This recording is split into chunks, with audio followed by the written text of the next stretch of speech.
Olá pessoal, tudo bom? Estamos aqui no nosso podcast sobre Dor em Foco. É um programa patrocinado pela APM, pelo Centro Avançado de Dor, na qual foi idealizado principalmente para que consigamos falar um pouco sobre a medicina da dor, falar um pouco sobre todas as nuances do tratamento, tirar dúvidas dos pacientes, demonstrar quais são os novos tratamentos que temos, como é que é feito esse tratamento multidisciplinar e multimodal. Dr. Federico Barra, ex-presidente do Comitê de Dor da Ortopedia. Então nós vamos estar batendo um papinho aqui e vamos começar a falar um pouco para vocês. Dr. Federico, por que você começou a fazer medicina da dor? Muito bem, Dr. Lúcio. Tudo bem? Bom, Tudo tranquilo? Deus.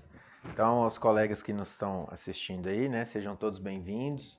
Esse ano de 2024 a gente pretende estar fazendo esse conteúdo, né, o ano todo sobre dor, discutindo casos clínicos, debatendo temas importantes para que o colega possa ter um entendimento geral, né, da área de atuação em dor. E um primeiro momento, né, é o colega entender por que fazer dor, né? Por que ele se especializar em dor, se ele pode, se ele não pode, por que deve fazer, né? Que é o que levou a gente a fazer isso. Né? Nós dois somos ortopedistas de formação e você foi muito para a área do joelho, medicina do esporte, eu fui para a área de coluna, osteometabolismo, mas em um determinado momento da nossa carreira, a gente viu que os nossos pacientes estavam sofrendo, não melhoravam às vezes com os tratamentos básicos convencionais existentes, e a gente precisou estudar mais e abrir a mente para entender realmente alguns processos fisiopatológicos relacionados à dor que o tratamento habitual do dia a dia que a gente aprende dentro da especialidade não estavam levando a um resultado adequado. Acho que o que me motivou mais a procurar a área da dor foi justamente isso. Por exemplo, eu operava coluna e alguns pacientes não melhoravam. Desde o R4 de coluna. E aí eu questionando, né? E aí a gente tem que se lidar muito com essa nossa frustração também, porque a gente estuda tanto, quer fazer o máximo do nosso paciente, até porque a gente acaba, eu sempre falo muito que todo paciente, na hora que eu vou tratar, eu trato como se fosse meu pai, minha mãe, meu irmão, eu sempre me coloco como da família. Então, como eu me coloco como da família, eu quero que ele seja melhor visto, melhor tratado e que ele tenha a qualidade de vida dele. É o melhor tratamento possível. Né? Então a ideia é essa. Você está lá de frente ao paciente, você propõe o melhor tratamento dentro do seu conhecimento científico até aquele momento, né? E às vezes não atinge o resultado esperado. E a gente vê isso muito acontecer, né? Vários pacientes com várias cirurgias de coluna, prótese de joelho, quadril, membro inferior, cirurgias, e continuam com dor, não resolve o problema. E quando você vai estudar um pouquinho mais o caso do paciente, às vezes você deixou de observar características relacionadas à atuação da dor, como por exemplo a dor total, que envolve o aspecto psicológico, ansioso. Quantas vezes nós operamos um paciente fibromiálgico e ao invés de melhorar, ele piorou a dor? Quantas vezes nós operamos um paciente depressivo, ansioso, que ao invés de melhorar, ele piorou a dor? Certo? Pode ter sido uma lesão de manguito rotador, uma hérnia de disco. Então, assim, um túnel do carpo, né? E o paciente evoluiu com a distrofia simpática reflexa, porque envolve questões também diferentes além da própria doença. Então, a questão da dor total, a questão da dor crônica, né, que é o que a gente trata muito hoje no consultório, a dor aguda, você atuando de maneira rápida e precisa e objetiva, né, você vai resolver grande parte dos casos. Agora, a dor crônica, com as suas agudizações, essa é mais difícil de tratar. Então, o paciente lá com uma artrose de joelho já há 2 anos, 3 anos, aí vem para operar com você, que é cirurgião de joelho.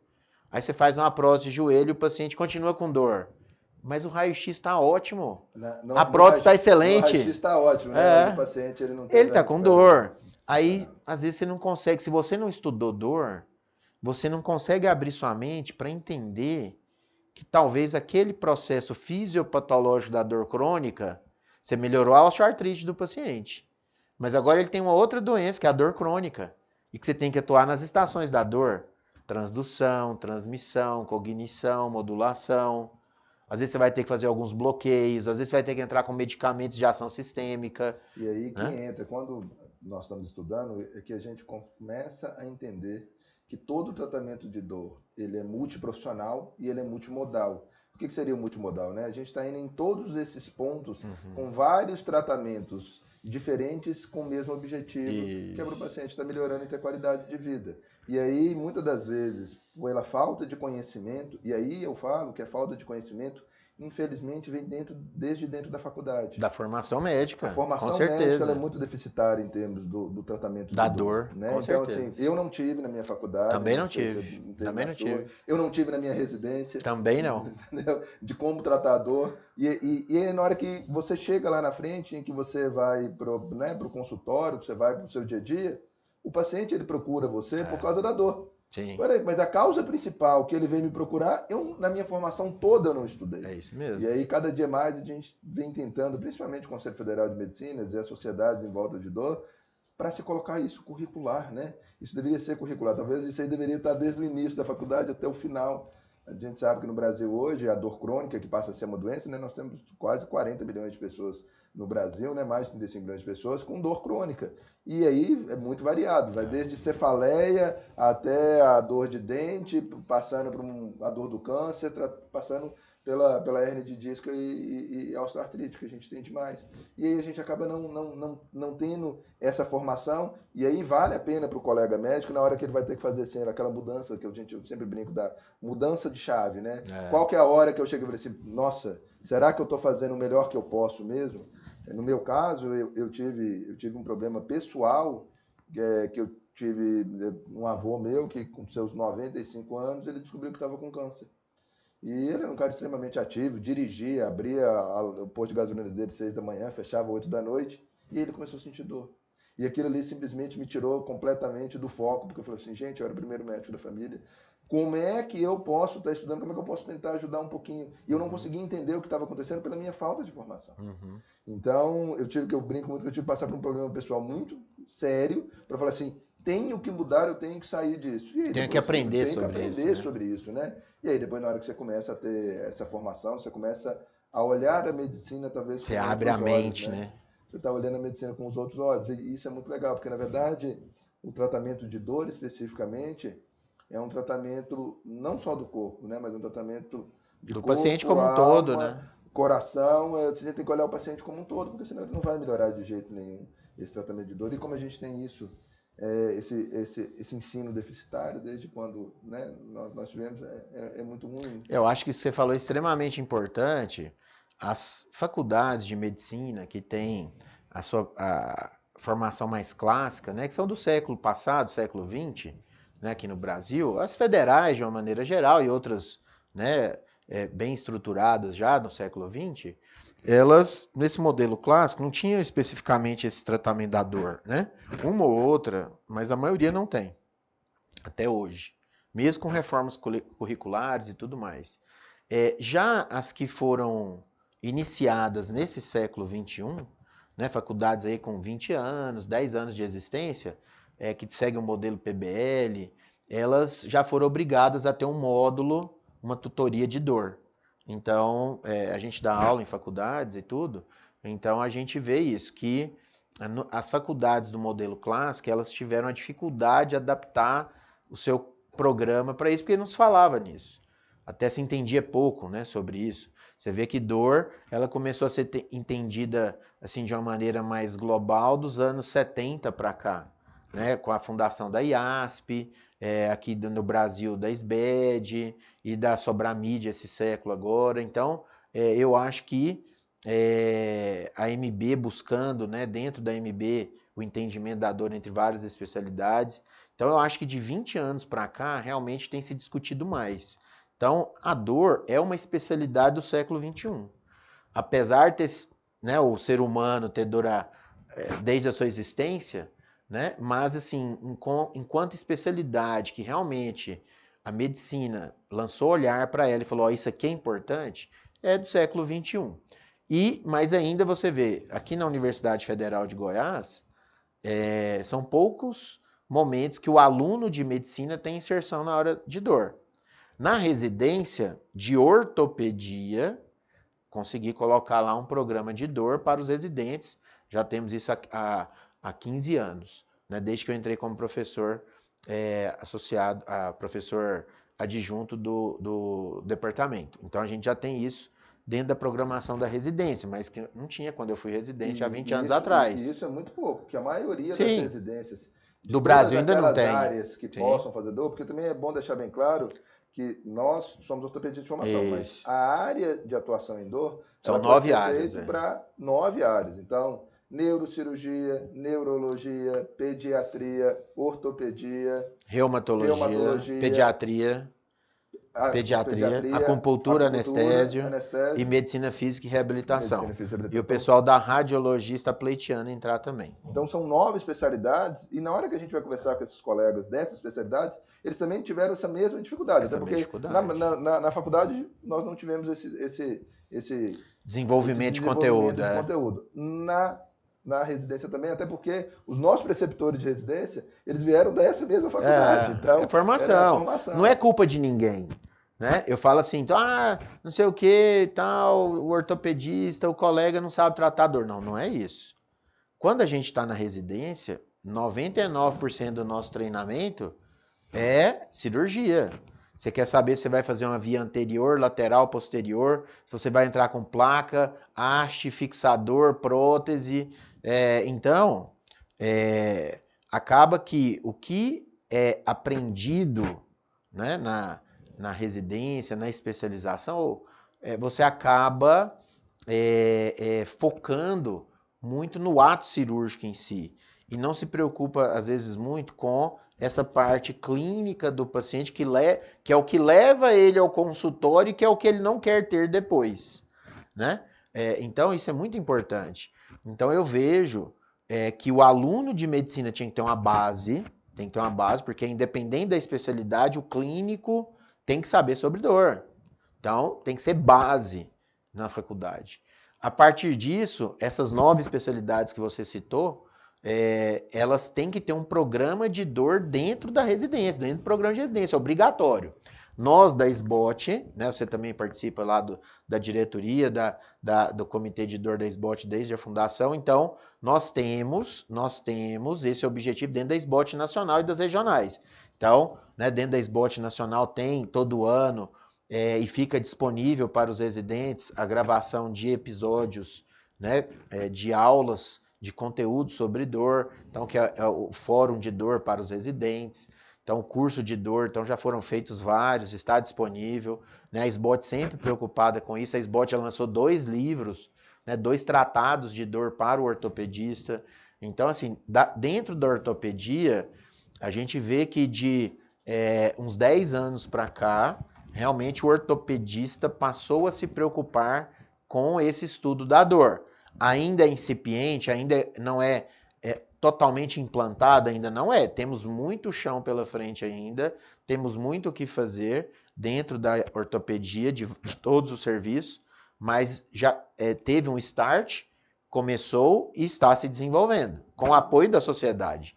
Né? Agora, outras sociedades estão começando. Veja a acupuntura, muito integrada nisso, a neurocirurgia. Então, algumas, não vejo a pediatria e a reumatologia muito integradas ainda.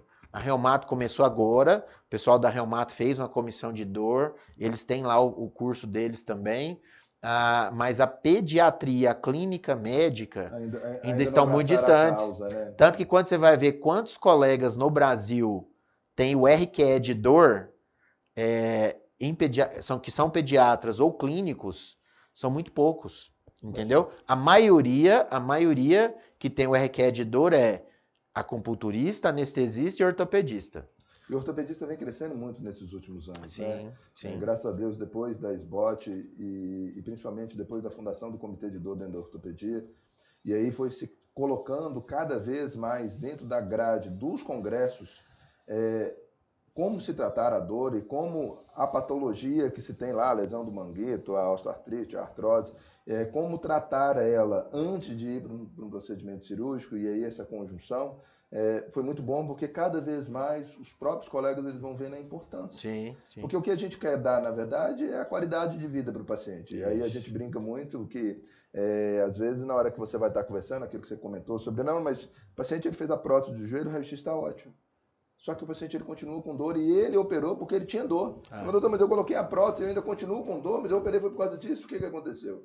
E a gente sabe que ainda tem um índice bem grande desses pacientes que acabam fazendo procedimento cirúrgico pela falta de tratamento ou da orientação, porque a gente sempre fala que o tratamento também não depende só do doutor, não, depende muito do paciente, né? Com certeza. O paciente ele tem que ter a mudança do hábito de vida, ele vai ter que tratar tomando medicamento correto, na hora correta, fazer atividade física, dormir bem. Então, assim, é uma mudança de vida para que ele consiga estar melhor. E na hora que ele tem a mudança de vida, a gente tem que alinhar a expectativa. A gente sempre fala, o tratamento de dor, gente, é um tratamento de longo prazo. É um tratamento em que você tem controle. Então, a gente acaba fazendo, eu faço uma analogia muito grande, a diabetes e a pressão alta é o tratamento de dor. Eu controlo a dor. E eu consigo ter qualidade de vida. Você controla a diabetes, você consegue ter qualidade de vida, você controla a pressão alta. Mas você vai sarar da pressão alta? Normalmente não. Você vai tratar da diabetes?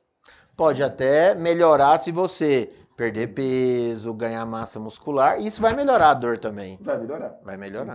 Então a dor crônica. Por isso a importância do tratamento multiprofissional. Então, muitas das vezes, na hora que esse paciente ele chega no nosso consultório, nessa primeira avaliação, a gente faz a avaliação para poder ver patologias hematológicas, que muitas vezes não foi feito.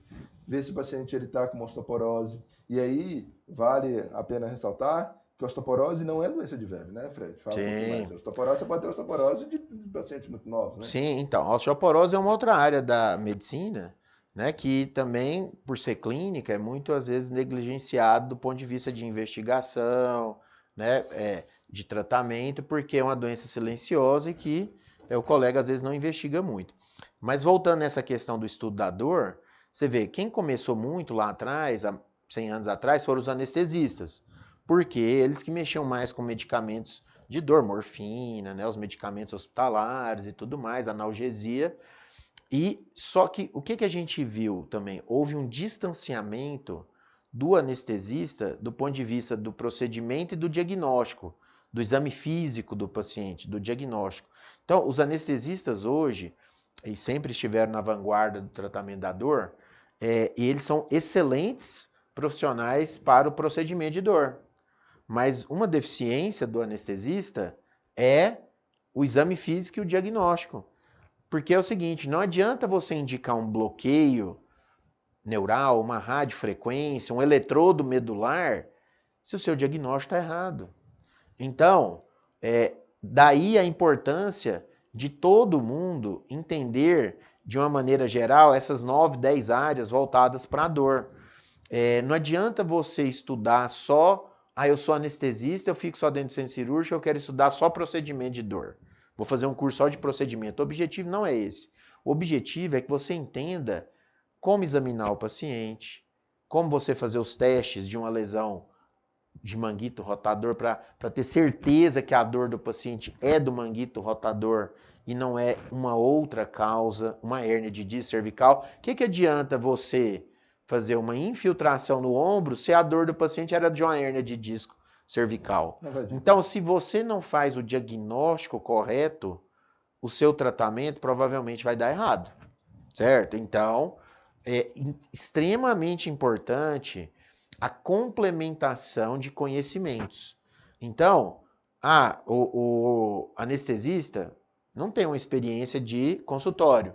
Então, ele tem que estudar mais dor para ter experiência no consultório. O acupunturista tem experiência de consultório, mas não tem experiência no centro cirúrgico. Então, ele tem que fazer mais procedimentos para ele aprender a completar isso que ele pode agregar para o paciente dele. Então, o médico ele tem que entender que ele tem que passar por todas essas áreas de conhecimento. Todo o processo, né? Todo o processo. Tá melhorando como um todo. Para ele melhorar como um todo e ele trazer para o paciente dele o que é melhor. Então, por exemplo, por que a radiologia está pleiteando também entrar na área de dor? Porque tem crescido muito o ultrassom musculoesquelético. Por exemplo, você faz ultrassom musculoesquelético para agregar para os seus pacientes procedimento, o diagnóstico ali na hora, o procedimento guiado por ultrassom é mais objetivo, específico e assertivo. É uma deficiência da minha formação. Eu não sei ainda fazer ultrassom musculoesquelético, mas todo médico de dor vai ter que saber fazer. Então, vamos ter que estudar ultrassom musculoesquelético? Vamos ter que estudar. Por quê? Porque isso vai melhorar. Ah, mas eu faço a infiltração guiada por topografia anatômica. Ótimo.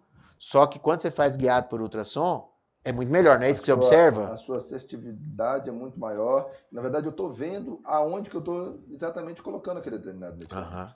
Eu brinco muito que, principalmente para quem está começando a formação, o estetoscópio ele vai acabar sendo, a ultrassom vai acabar sendo o estetoscópio do médico de dor ou, no nosso caso, do ortopedista. Porque imagina só o tanto que isso também é benéfico para o paciente. Eu vou lá, faço um exame físico no paciente lá, eu acho que ele está com uma lesão de manguito. Aí eu vou lá, vou ter que solicitar para ele vai sair de lá, vai um dia marcar, vai um dia na clínica de radiologia, vai um dia buscar, aí depois ele vai um dia para poder te mostrar aquilo que na mesma consulta eu já posso estar, poderia ter resolvido. Já poderia estar resolvendo, e hoje todo mundo quer que as coisas sejam resolvidas mais rápido, até porque o mundo está muito dinâmico. A gente está querendo perder pouco tempo hoje nas nossas coisas. Então, se a gente conseguir agregar isso no nosso dia a dia, principalmente para a gente ter essa assertividade maior, é muito bom. Eu vejo hoje, principalmente quando vão fazer essas infiltrações articulares, peritendinosas, eu vejo que o ultrassom virou para a gente uma arma assim, maravilhosa, porque ele consegue nos ajudar e muito no nosso tratamento. Né? E nós estamos em constante evolução também no nosso tratamento. Os aparelhos de ultrassom melhoraram, né? Agora você tem ultrassom portátil, você consegue pendurar no seu pescoço e ligar no seu celular para você ver a imagem. Então, assim, é uma evolução fantástica, cada vez vai melhorar mais. Né? E eu acho isso, como a medicina ela vem evoluindo, né? Eu comecei a trabalhar com ultrassom já tem bastante tempo. E aí, quando a primeira vez que eu levei ultrassom numa clínica que eu trabalhava, e aí eu comecei a fazer os procedimentos guiados por ultrassom. E por isso, incrível que se pareça, foi feita uma reunião para poder me proibir de usar ultrassom, porque eu não era radiologista. Para você ver. E isso não tem muito pouco, não tem muito tempo, não. Tem uns 10 anos, né? Não tem 10 anos isso. E aí eu falei, mas se eu vou fazer uma infiltração guiada, que eu estou vendo onde eu coloco minha agulha, não é mais assertivo, mas você não é radiologista. Eu falei, tudo bem, mas eu estou apto para poder fazer, porque a gente está fazendo ultrassom músculo-esquelético. E aí teve esse embate, isso há pouquíssimo tempo atrás. E graças a Deus, a medicina está mudando e a gente está vendo que é importante. Então, imagine que os radiologistas consigam entrar dentro da especialidade de dor, também tirar o título no futuro. Hoje ainda não pode, mas suponho que eles consigam e entrem. Qual é a deficiência do radiologista? É a mesma do anestesista, que é consultório e diagnóstico. Porque ele sabe fazer muito bem o exame, o procedimento, mas ele não sabe, às vezes, fazer o exame físico e o diagnóstico. Então, ele vai ter que estudar também. Então, essa é a importância de você estudar a dor, né? De você entender que, ao estudar as várias facetas que envolvem o diagnóstico, o tratamento da dor, você vai melhorar o seu conhecimento, o seu entendimento da doença do paciente e trazer para ele o que tem de melhor. Vou te dar um outro exemplo, em termos de estudo da dor, que começou agora também. Você vê, a gente falou do ultrassom, né? Que é uma coisa bem recente. Dor é recente, ultrassom é mais recente ainda, e mais recente que o ultrassom agora é o estudo do sistema endocannabinoide da cannabis medicinal.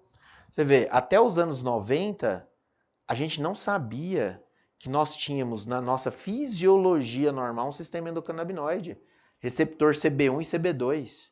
Isso foi descoberto há 30 anos atrás.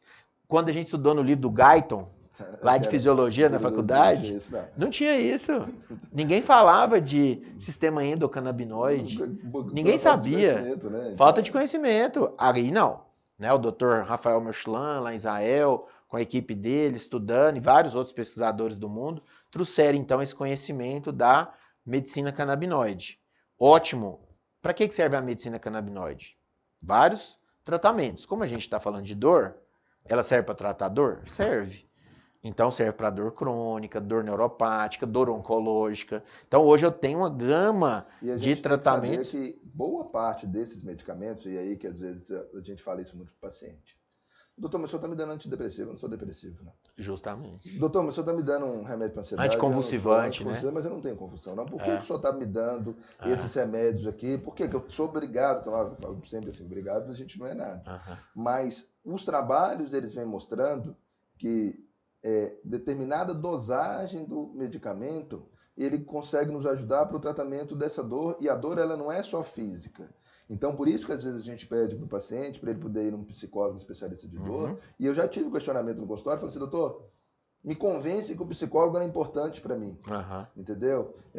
Olha, senhora, a gente tem que ver melhor a sua parte laboratorial. Olha, se o paciente diabético, que ele não tem o controle da insulina dele, ele não vai parar de sentir dor, ponto. Vai continuar destruindo o nervo. Vai continuar destruindo o nervo, vai continuar destruindo o vaso. Então, na hora que a gente tem um entendimento maior, que na verdade, quando você estuda dor, você abre o leque assim, né? E você sabe que a gente precisa estar tendo esse tratamento multiprofissional. Então, muitas das vezes, na hora que a gente chega para o nosso paciente, fala, olha, o senhor é um paciente idoso, então você tem que ter um geriatra para poder estar nos ajudando. O senhor é um paciente diabético e obeso, o senhor tem que ter um endócrino para estar nos ajudando. O senhor é um paciente que está mais depressivo, a gente tem que ter um psicólogo de dor para estar nos ajudando. Isso faz parte do tratamento multiprofissional. Isso faz parte do tratamento multimodal. E cada dia mais que a gente vai estudando drogas que, na verdade, as drogas ela não é para poder tratar na sua depressão. Talvez o paciente ele não tenha depressão mesmo. Só que o antidepressivo ele vai agir em alguns determinados receptores, vai agir em alguns lugares que vão melhorar a dor. E aquilo que você tinha falado mais cedo, né? Na transmissão, na transdução, na interpretação da dor, cada um deles vai agindo. Eu sempre falo muito que o tratamento de dor, na hora que a gente vai falar sobre esse tratamento multimodal, é um tratamento em que a gente vai igual um exército. Cada um vai agindo num ponto diferente para que o resultado final fique bom. Às vezes você vai tratar dando um medicamento que vai mais na transmissão, mas às vezes a parte depressiva dele conta tanto, a ansiedade dele conta tanto, que se eu não tiver, por exemplo, um medicamento para isso, e principalmente fizer um tratamento com um profissional adequado, ele não vai conseguir ter o resultado. E o resultado nosso sempre é qualidade de vida, né, Fred? Eu acho que esse é o objetivo. O objetivo é mudança. E você vê como é que as coisas vão evoluindo e estão evoluindo cada vez mais rápido, né? Antigamente, eu lembro que quando a gente era aluno ou residente, você ia comprar a revista New England Journal para você se atualizar, tal. Você comprava no cartão, vinha de navio, demorava a chegar, a hora que chegava você ia ler a revista física. Hoje está tudo muito dinâmico. O cara nem publicou o artigo ainda, o artigo já está no PubMed, já está online. Então, assim, o grau de informação é muito dinâmico. E isso tem trazido... a medicina tem acelerado os seus processos em termos de evolução de tratamento. Então, vou te dar um outro exemplo. A gente falou que dor, há 100 anos atrás, não era estudado de maneira adequada, tem melhorado muito, principalmente nos últimos 20 anos, então, né, século 21. Aí a gente falou do ultrassom evoluindo agora dentro do consultório para poder fazer diagnóstico ali na hora e procedimento na hora. Falamos da medicina canabinoide, entender o sistema endocannabinoide, os medicamentos, para que cada alcaloide da cannabis serve, né? Cada canabinoide serve, o canabigerol, canabinol, o THC, o CBD, né? O canabidiol, que é o principal ali, é um dos principais. Então, entender de maneira global isso. E olha só o que vem vindo para a dor. Ah, mas eu estou com dor porque eu estou com artrose no joelho, minha cartilagem hialina degenerou. E se eu tiver algum tratamento para regenerar essa cartilagem? Olha só o que... já se fala de medicina regenerativa há mais tempo, há 20 anos, 30 anos, já se fala, né? PRP, células-tronco, espirar de medula. Então já se fala nisso há bastante tempo, mas por falta de regulação, questões de estudo ainda, não foi uma coisa que difundiu muito. Mas de 5 anos para cá, está sendo muito difundido. Então, olha onde está chegando a dor. Não, antes você estava tratando a consequência da lesão daquele tecido. E agora, e se eu conseguir reverter essa degeneração, essa lesão tecidual e melhorar a dor do meu paciente? Então, olha como é que as coisas estão evoluindo. E nada disso é estudado na faculdade, nas residências, entendeu? E é engraçado isso, por exemplo, eu fiz medicina regenerativa também. E a gente tem um conceito que para poder utilizar a medicina regenerativa, a gente tem que ter o preparo do solo. E aí o preparo do solo ele é muito importante na hora que a gente fala o seguinte, olha, se você tiver com todos os seus exames laboratoriais ruins, não vai adiantar eu tirar se tiver o seu inflamado, exame, tirar né? inflamado. É o que se fala da inflamação corporal, né? O Inflamação. inflama-age, um envelhecimento inflamatório do corpo. Não vai adiantar. Então, volta-se para que a gente poder melhorar, a gente vai ter que tratar o todo. Vai ter que tratar o paciente, não a doença. Sim. E eu falo muito isso, né? A gente não pode tratar o exame, você trata o paciente. Né? Você não pode tratar a doença, você tem que tratar o paciente. E tratar o paciente, na verdade, é essa mudança mesmo de vida. E aí, e isso é muito importante, porque o paciente ele tem que entender que, na verdade, quem vai ajudar ele é ele mesmo. É no dia a dia. Eu brinco com você, eu não consigo chegar e falar para você, falar o seguinte, você não pode abrir a geladeira às 3 da manhã, senhora que é diabética, e comer um bolo de chocolate inteiro. Tem que ser o próprio paciente para ele poder falar assim, eu não posso fazer isso, porque isso vai me inflamar mais, vai me causar mais dor. Né? Então, essa mudança é uma mudança que tem que partir de dentro para fora, e não de fora para dentro. Aí a gente brinca muito no consultório, que a gente vai ajudando para assim, olha, vai aqui à direita, sobe o morro, vem aqui, pula na lagoa, a gente vai orientando. Mas o paciente tem que querer, né? É uma coisa engraçada isso, porque se ele não quiser, não adianta. E ele vai ficar, infelizmente, pulando de médico em médico, né, e tentando, talvez, um milagre. E a gente sabe que milagre não vai acontecer. É difícil de acontecer, né? É difícil de acontecer. Acontece, né? Mas é difícil de acontecer. A gente não pode se pautar em cima disso. Em relação a esse tratamento multiprofissional e multimodal, Fred, o que você viu assim ultimamente que vai ser assim, uma grande diferença para a gente nos próximos anos? Assim? O que você vê que a gente pode estar, assim, nós como profissionais médicos, estar estudando para poder cada vez ter um resultado melhor? E o que os pacientes eles possam estar fazendo para poder ter um resultado melhor também? Ó, eu acho que isso que a gente já conversou um pouco, mas assim, se tivesse falar assim, ó, você que está começando medicina, ó, você que é aluno de medicina ou residente, né, que quer trabalhar com pacientes com dor, né, dentro dessas áreas que a gente comentou, o que você tem que aprender? Você tem que aprender sobre a fisiopatologia da dor, né? Então, fisiopatologia da dor, sistema endocannabinoide, importantíssimo entender isso. Ultrassom musculoesquelético, você não pode deixar de sair da faculdade de medicina ou da residência médica hoje sem saber fazer ultrassom dentro da sua área. Tem que fazer ultrassom. E dor, o básico é ultrassom musculoesquelético. Pode envolver o tipo de ultrassom? Pode, né? Ultrassom vascular e tal, mas o básico é ultrassom musculoesquelético. Tem que saber fazer. Os procedimentos, né, que tem aumentado a gama de procedimentos, mas aí o procedimento é mais específico. Agora, sim, em termos gerais, tem que saber sobre fisiopatologia, tem que estudar bastante sobre isso. Ultrassom, acho que tem que estudar bastante. E farmacologia, tá sempre atento aos medicamentos que estão surgindo. Vou te dar um exemplo. O Lilly, laboratório Lilly, gastou agora 1 bilhão comprando um produto de outro laboratório, que é o bimagrumab, que é um anticorpo monoclonal que bloqueia a miostatina muscular, aumentando a massa muscular, diminuindo massa gorda. Você imagina que se eu tiver um medicamento que vai me ajudar a perder gordura, vai me deixar menos inflamado, preparando o solo, né? Preparando o terreno para eu poder melhorar as minhas estruturas físicas. Então, estou perdendo massa gorda. Se eu estou perdendo massa gorda, tem menos adipocina, menos TNF-alfa, menos interleucina, menos inflamação. Estou ganhando massa muscular, melhorando minha sarcopenia. Estou diminuindo a carga em cima das articulações. Lembrando que toda articulação, e isso vale para a coluna também, todas as articulações elas são altamente dependentes do envoltório muscular. Sim. O joelho, então, é campeão. Se você tem muita massa muscular, você diminui a carga naquela articulação, diminui a dor. Simples assim. Então você imagina que se a ciência, né, a medicina foi evoluindo com medicamentos, a ponto de você conseguir um resultado fantástico desse, você tem que saber estudar isso. Você tem que estar ligado, né, na farmacologia da dor, porque isso pode ajudar muito o paciente. Vou dar um outro exemplo de farmacologia que saiu recentemente, que são os anticorpos para bloquear o CGRP, que é o peptídeo relacionado ao gene da calcitonina, que é para enxaqueca e cefaleia. Então, revolucionou o tratamento da enxaqueca e da cefaleia. Você entendeu? Então, é uma citocina inflamatória muito relacionada à enxaqueca que você falou, a dor nociplástica, fibromialgia. Então, o paciente tem uma melhora muito interessante. E é engraçado, por exemplo, igual você está falando da dor nociplástica, que é uma dor que foi descoberta há pouco tempo, né? E aí a gente vai vendo Não que... descoberta, mas categorizada e classificada. Né? Isso. Classificada, né? A gente sabia que tinha. Sabia. Mas tinha que colocar ela assim, aonde ela está, justamente. Né? E aí a gente vai vendo que quando a gente fala, por exemplo, com um paciente, né?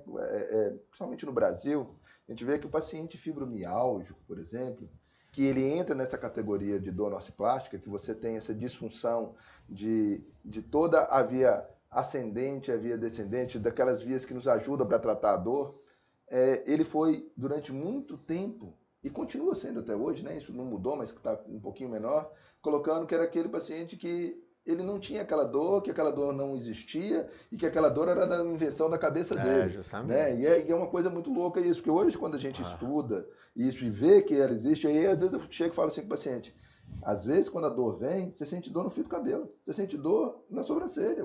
A mulher, o sutiã, ela não consegue utilizar, porque ela está sentindo uma dor que ela fala assim, doutor, e aí às vezes uma paciente nova, que é magra, que chega e fala assim, não, você está fazendo isso porque você não quer trabalhar. Né? E a gente descobriu que, por exemplo, na dor nociplástica, ela está muito relacionada com outro tipo de dor, como a dor da ATM, que tem. Que também é uma dor nociplástica. Que é a dor nociplástica. Endometriose, síndrome do colo irritável, a dor lombar, em específico, ela entra nessa gama que depois que a gente conseguiu classificar a dor nociplástica, ela está lá e tem tratamento. Isso. Né? E como tem tratamento, a gente consegue hoje demonstrar que talvez aquilo ali, a gente está fazendo o tratamento como todo, o paciente vai melhorar, porque agora ele consegue entender o que ele tem.